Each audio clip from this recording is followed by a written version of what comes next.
The story that I'm gonna be telling you is about my neighbor. My neighbor is an elderly Chinese couple, Mr. and Mrs. Tan. They are actually Malaysians and have been living in Singapore for a very long time. So we would usually communicate with them in English and Malay. Our family would call them Nini and Dato, which means grandmother and grandfather. We were very friendly to each other, as sometimes we would share cakes or dishes, and Mrs. Tan would usually come to our house for a cup of tea and have a very long chat with my mom. When I was younger, I was quite the timid kind. I would usually not talk to people who I feel uncomfortable with, and so I was not very close with them like my parents were.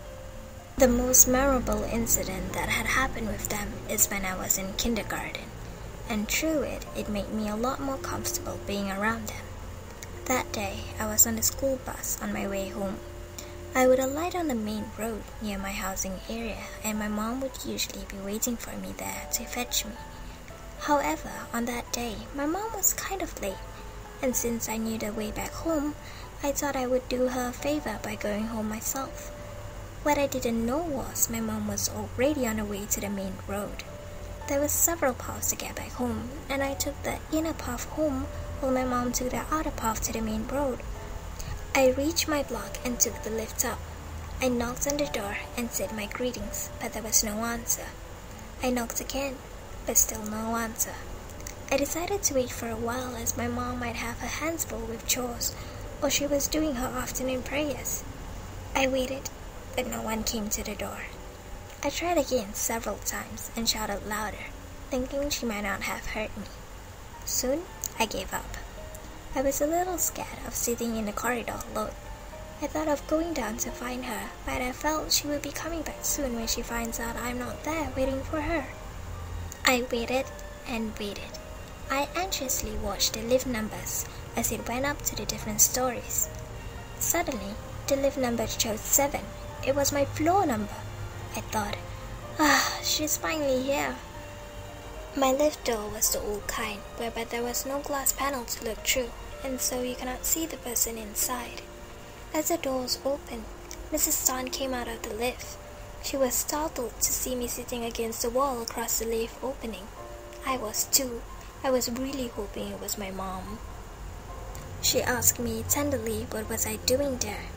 Being uncomfortable, I picked up my courage to reply her and explain my situation. She invited me to sit down at her house while waiting for my mom. I didn't want to go and said I'll wait for my mom near the lift. She explained to me very carefully that it was dangerous for me to be sitting there alone, as strangers would be going in and out from the lift. So I listened to her and decided to wait inside. It was the first time I went to their house. She served me hot Milo and turned on the TV to a kids program. She asked me questions about school and stuff, and told me about her granddaughter who was the same age as me.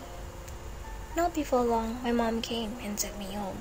After that day, the uncomfortable feeling reduced a little, and when she visits my home sometimes, I would talk to her for a while.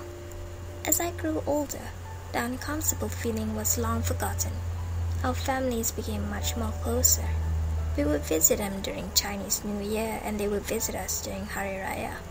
My mom would share with them the dishes like rendang and ketupat, while they would share cakes and chocolates during Christmas. Years passed. Mr. and Mrs. Tan had to move to their son's home, as Mr. Tan was getting sickly due to old age. And a few years later, Mr. Tan had passed away. However, we still keep in touch with Mrs. Tan by calling her up and visit her during festive seasons. I really feel blessed to have them as my neighbors, as they have left a very deep and personal memory in me.